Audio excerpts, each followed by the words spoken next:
رب اجعلني مقيم الصلاة ومن ذريتي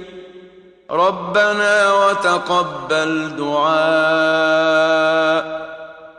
ربنا اغفر لي ولوالدي وللمؤمنين يوم يقوم الحساب ولا تحسبن الله غافلا عما يعمل الظالمون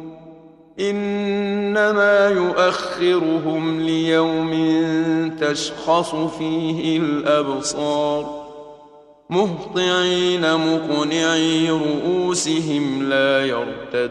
إليهم طرفهم وأفئدتهم هواء